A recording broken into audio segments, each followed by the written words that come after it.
नमस्कार। आप देख रहे हैं स्पेशल कवरेज न्यूज और मैं हूं आपके साथ शिव कुमार मिश्रा। कांग्रेस के राज्यसभा सांसद और देश के चर्चित वकीलों में से गिने जाने वाले वरिष्ठ अधिवक्ता अभिषेक मनु सिंघवी ने आज एक प्रेस कॉन्फ्रेंस की। इस प्रेस कॉन्फ्रेंस में उन्होंने उपराष्ट्रपति जगदीप धनखड़ के इस्तीफे की इनसाइड स्टोरी बताई। उन्होंने अंदर की बात बताई, आखिर क्यों उनसे आनन-फानन में इस्तीफा लिया गया, इसकी क्या वजह थी, क्या कारण थे और क्या बिना इस्तीफे के ये मामला सुलझ नहीं सकता था? या धनखड़ साहब अब ये साबित करना चाहते थे कि मुझे संविधान की शपथ दिलाई गई है, तो कुछ बातें संविधान के मुताबिक भी हमें तय करनी पड़ेंगी। और संविधान की बात पर भारतीय जनता पार्टी के नेता, आरएसएस के नेता, ये सब बड़े बिदक से जाते हैं। इन्हें लगता है जैसे संविधान की बात करते ही इनकी दुखती हुई रग पर आपने हाथ रख दिया।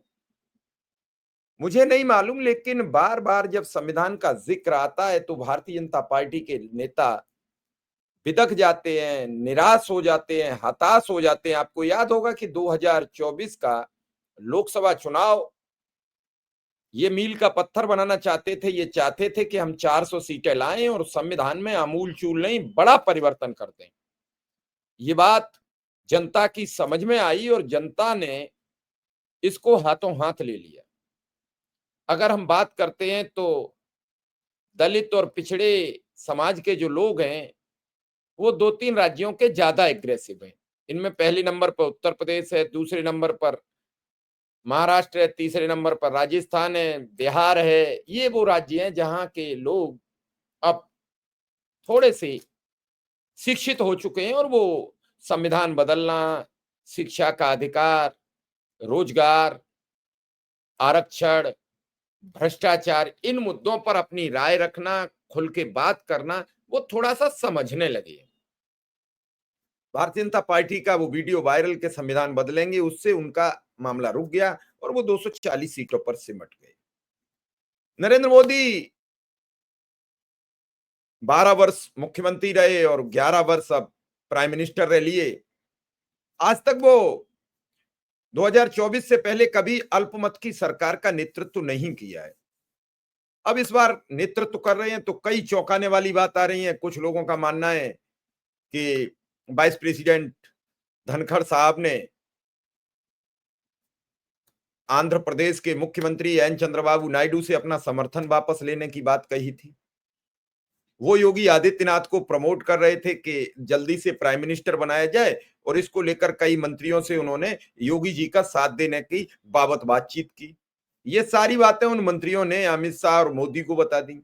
जब अमित शाह और मोदी को ये सब इनका अंदर का मामला पता लगा तो बताया जाता है कि विद्रोह सा था। लेकिन जो अभिषेक मनु सिंघवी ने कहा वो बड़ा चौंकाने वाला तथ्य है, बड़ा हैरान कर देने वाला तथ्य है। उन्होंने कहा कि जस्टिस यशवंत वर्मा के खिलाफ महाभियोग मामले में सियासत तेज होती जा रही है। इस बीच कांग्रेस पार्टी ने केंद्र सरकार पर कई गंभीर आरोप भी लगा दिए। कांग्रेस के सांसद अभिषेक मनु सिंघवी ने बीजेपी की मंशा पर ही सवाल खड़ा कर दिया है। उन्होंने इस दौरान पूर्व उपराष्ट्रपति जगदीप धनखड़ के इस्तीफे को लेकर भी आज एक बड़ा बयान दिया। थोड़ी देर में वो बयान भी हम आपको सुनवाएंगे, उन्होंने क्या-क्या कहा है। कांग्रेस के सांसद अभिषेक मनु सिंघवी ने कहा कि हम जस्टिस वर्मा और जस्टिस यादव जैसे 2 जजों के मामले में केंद्र सरकार की चुनिंदा चुप्पी से बेहद चिंतित हैं। यह भाजपा का दोहरा चरित्र है। भाजपा का महाभियोग प्रस्ताव वाला खेल कानून से कम और दिखावे से ज्यादा है। न्यायिक मर्यादा, भ्रष्टाचार विरोधी आंदोलन और न्यायिक जवाबदेही के मामले में भाजपा का मंत्र है, यह सिर्फ बातें करना, काम नहीं करना। भाजपा बातें ज्यादा करती है, काम नहीं करती है। अभिषेक मनु सिंघवी ने पूर्व उपराष्ट्रपति जगदीप धनखड़ पर बात करते हुए क्या शायद देर ही सही लेकिन थोड़ी बहुत स्वतंत्रता दिखानी ही असली गलती थी। उन्होंने आक्रामकता दिखाई। राजनीतिक नैतिकता के इस माहौल में हमें पूर्व उपराष्ट्रपति धनखड़ और भारत सरकार दोनों से जस्टिस यादव पर इस चुप्पी के बारे में सवाल पूछने चाहिए। और उन्होंने क्या क्या कहा है, मैं सीधा ले चलता हूं उनके पास, वो बताएंगे आपको क्या क्या है इसमें। माननीय धनखड़ जी के विषय में और जो अजीबोगरीब वक्तव्य आ रहे हैं सरकार से, तो मैं शुरुआत करना चाहूँगा ये कह के कि हाथी के दांत दिखाने के अलग होते हैं, खाने के अलग होते हैं, और न्यायपालिका के विषय में जवाबदेही में भाजपा बिल्कुल ऐसा ही दोहरी दोगली रवैया अपना रहा है। और ऐसा लगता है कि उनकी राजनीतिक डिक्शनरी में, मोदी सरकार की, बीजेपी की राजनीतिक डिक्शनरी में दोगलापन और पाखंड को बोल्ड और अंडरलाइनिंग में लिखा गया है। ये अलग बात है कि गालिब भी आज लागू होता है कुछ व्यक्ति विशेष, कुछ पार्टियों के लिए। जब गालिब ने कहा था कि निकलना खुल्द से आदम को सुनते आए हैं, लेकिन निकलना खुल्द से आदम को सुनते आए हैं, लेकिन बहुत बेआबरू करके तेरे कूचे से हम निकले। ये बेआबरू की भी एक कहानी है, सब टेक्स्ट है।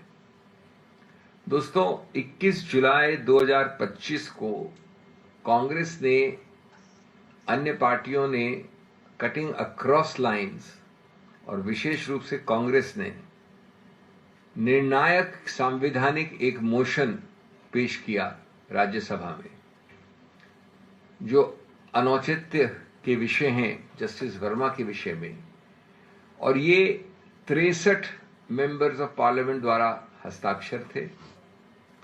इसके अलावा जैसा आप जानते हैं, उसी दिन 152 लगभग हस्ताक्षर थे विभिन्न राजनीतिक पार्टियों के, सामूहिक रूप से सभी पार्टियों के, जो लोकसभा में आए।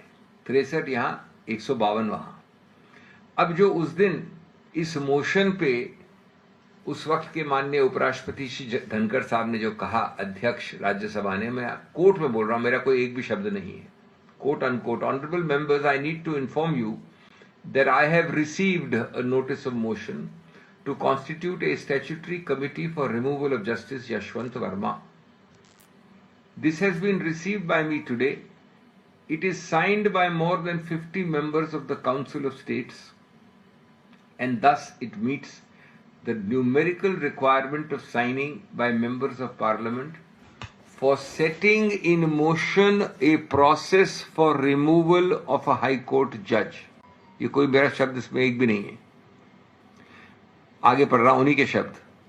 आई direct the secretary general to find out whether a similar motion has been moved in the house of people, the Lok Sabha, and this is being done for the purpose that under the जजेस inquiry act of 1968 the procedure is different if a motion is presented in one house or if the motion is presented on the same day in both houses.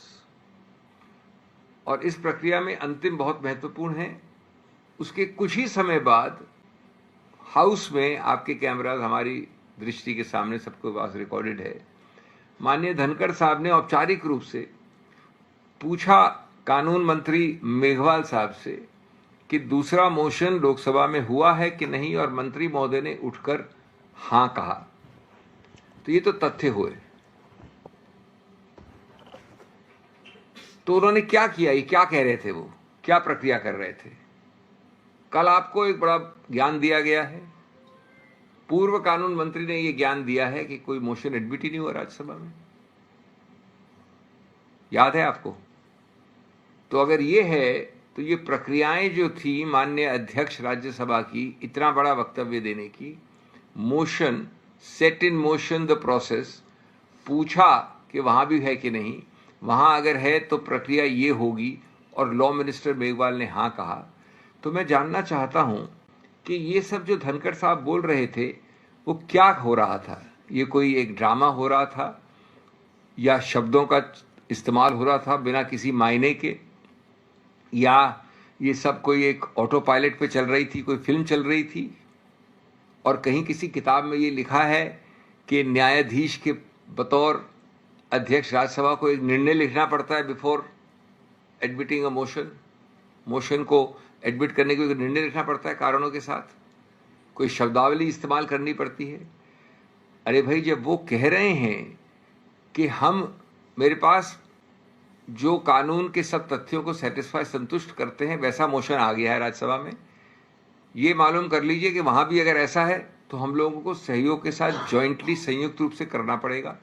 और आप माननीय कानून मंत्री मुझे बताइए कि ये है कि नहीं। वो कहते हैं हाँ है। तो इसके बाद एडमिशन ऑफ मोशन के लिए क्या बचता है, मैं जानना चाहता हूं।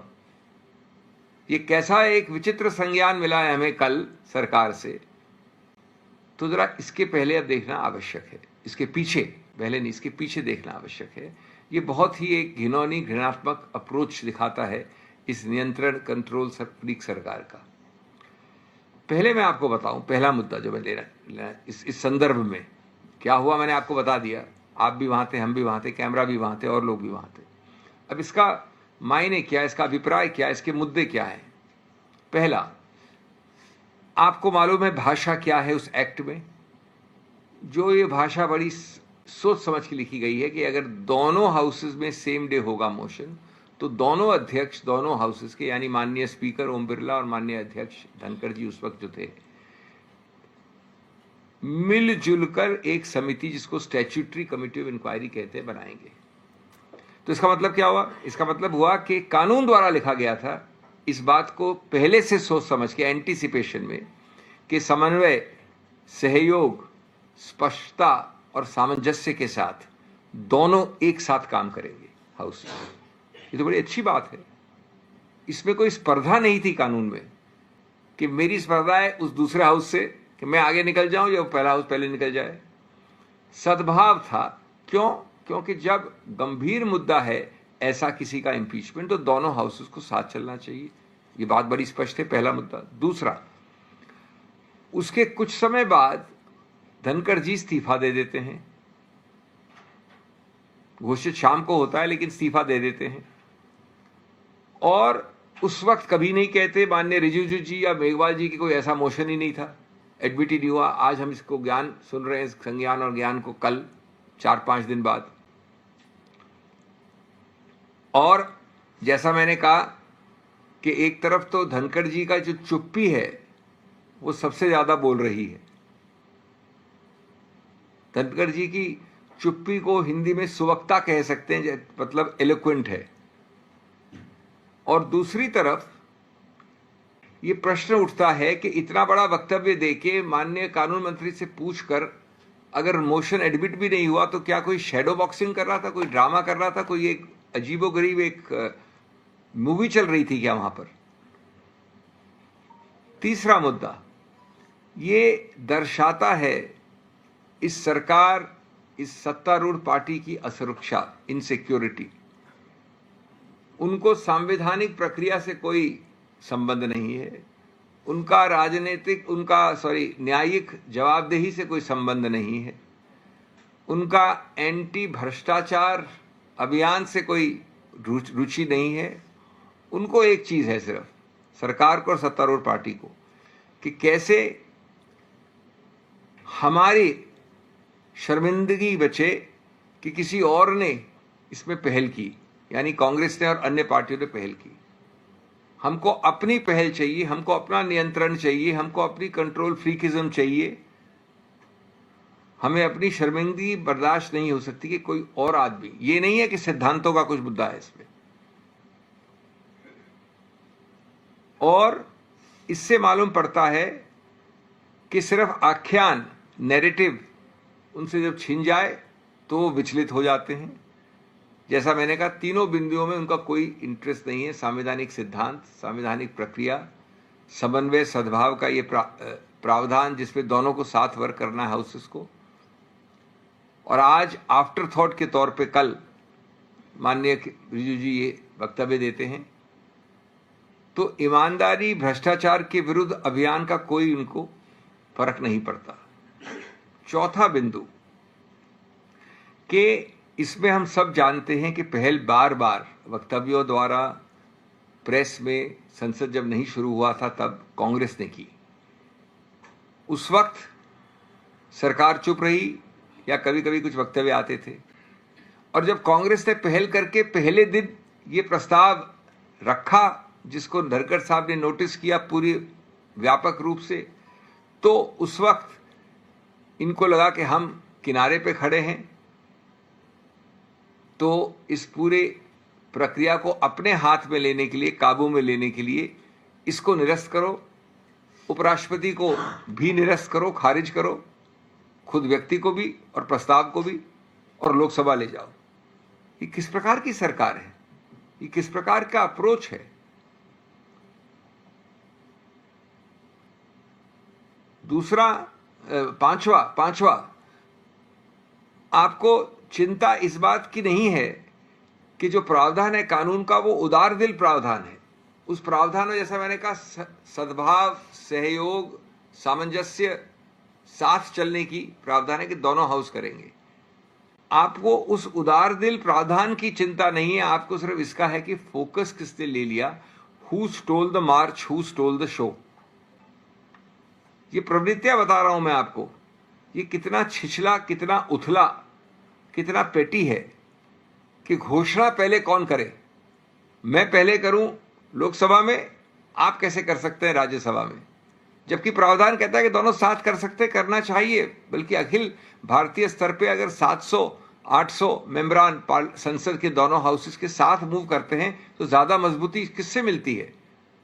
एक तरफा एक हाउस में।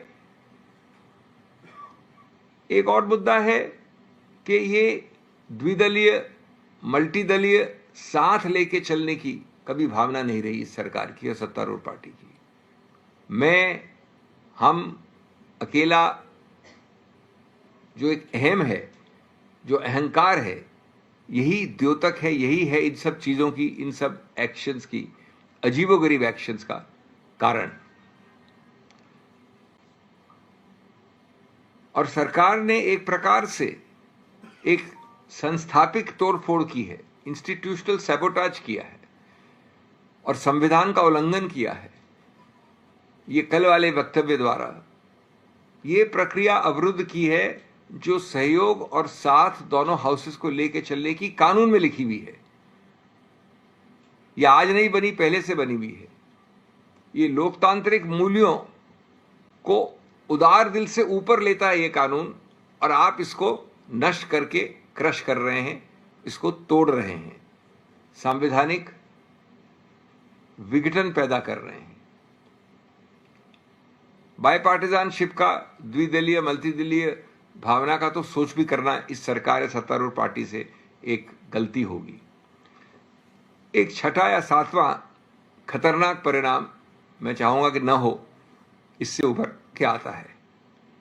इस प्रकार के बचपने, अहंकार, ईगो, नियंत्रण, कंट्रोल फ्रीक अप्रोच से क्या सरकार ने कभी सोचा कि क्या आप कोई कानूनी, कोई रास्ते या कानूनी कोई भूल चूक नहीं दे रहे हैं जस्टिस वर्मा की प्रक्रिया को? आप जानते हैं कि जस्टिस वर्मा की प्रक्रिया चुनौती दे रही है इन सब चीज़ों को। उनका भी अधिकार है, मानवाधिकार है चुनौती देने का, चैलेंज करने का। उनके वकील तैयार खड़े हैं। तो इस प्रकार के एक विरोधाभास को पैदा करके स्टैट्यूटरी कमिटी की नियुक्ति के विषय में क्या आप उनको, जस्टिस वर्मा को, जानबूझकर या अनजाने रूप से एक अतिरिक्त हथियार दे रहे हैं चुनौती देने का? क्या आप लूप होल छोड़ रहे हैं जिससे कि बाद में वो स्टैट्यूटरी कमिटी को, जो इतने बड़े सर्वदलीय समर्थन के साथ लगभग 800 एमपीस के साथ हो सकता था, उसको कोई कहीं कोर्ट कचहरी में भविष्य में निरस्त कर दिया जाए? क्या यह आपका उद्देश्य है? ये जाहिर है कि न्यायपालिका को कोई भय नहीं है, चुनौती नहीं है जनता से या संसद से। अगर न्यायपालिका के सिद्धांतों, चाहे वो भ्रष्टाचार विरोध हो, चाहे जवाबदेही हो, उन सिद्धांतों को खतरा है, तो वो खतरा आज कार्यपालिका, इस सरकार की कार्यपालिका से आ रहा है। इसके अलावा एक आठवां बिंदु है जो एक खाली कागज पे हस्ताक्षर का कैंपेन था। ये खाली कागज पे हस्ताक्षर का कैंपेन न जस्टिस वर्मा के विषय में था, न जस्टिस यादव के विषय में था, होना जहां चाहिए उनके विषय में नहीं था। वो तो एक और तीसरा प्रस्तावित, भविष्य का प्रस्तावित इंपीचमेंट मोशन की तैयारी की जा रही थी। इसलिए आज ये जानना आवश्यक है कि उस दिन क्या हुआ सरकार के गलियारों में, माननीय राजनाथ सिंह जी के ऑफिस में और धनखड़ जी के अचानक इस्तीफे में। हमारा मानना है कि इसमें एक राजनीतिक एग्जिट है, एक राजनीतिक आवागमन है, जिसको लपेटा गया है, कैमोफ्लेज किया गया है एक संवैधानिक झूठ के अंदर। ये सच्चाई है उस दिन की। आपने अभी बात सुनी कांग्रेस के नेता राज्यसभा सांसद अभिषेक मनु सिंघवी की। वो कह रहे हैं ऐसा क्या था उस दिन राजनाथ सिंह के ऑफिस में, ऐसा क्या धनखड़ जी को बताया गया, इन 8 बिंदुओं में ऐसी क्या कमियां थीं जिसकी वजह से आनन फानन में 8:30 बजे रात्रि को धनखड़ जी को राष्ट्रपति महोदया के पास जाना पड़ा। वहां वो आधा घंटे बैठे रहे। इसके बाद उनका इस्तीफा महामहिम ने लिया। किसी इस्तीफा लेते ही 2 मिनट में सोशल मीडिया पर वायरल हो गया। क्या था पूरा मामला, क्या है, और इस सब को, इस देश के प्रत्येक नागरिक को इस रहस्य को जानने की जरूरत है। बीते काफी समय से हम इस मोदी सरकार के रहस्यों में नहीं घुस रहे हैं, रहस्यों के बारे में नहीं जूझते हैं, तो हमेशा एक मिस्ट्री बनकर वो मामला रह जाता है और हम अनभिज्ञ रह जाते हैं कि सच क्या है। और इसी सच को खोजने के लिए हमें खोजना पड़ेगा। उस दिन राजनाथ सिंह के ऑफिस में क्या हुआ, उस दिन धनखड़ जी के यहाँ क्या हुआ और क्या कारण रहे। तो ये पूरा वीडियो देखा आपने और समझा तो हमें कमेंट में बताएं कि आखिर आप अभिषेक मनु सिंघवी की बातों से कितना सहमत हैं। इन 8 बिंदुओं को लेकर, जो रेजिग्नेशन को लेकर वो बातचीत कर रहे हैं, उसमें कितनी दम है और सच्चाई क्या है। वीडियो अगर हमारा पसंद आ रहा हो तो लाइक शेयर करना मत भूलिए, और अगर कुछ कमी दिख रही है तो हमें जरूर बताइए ताकि हम सुधार करें। और पुराने वाले चैनल को अभी हम वापस नहीं पा पाए हैं तो इस नए चैनल को सब्सक्राइब करना भी मत भूलिए। आप सबका साथ रहेगा तो ये अंदर की खबरें आप तक पहुंचती रहेंगी। फिलहाल आपसे इजाजत लेंगे। धन्यवाद। नमस्कार।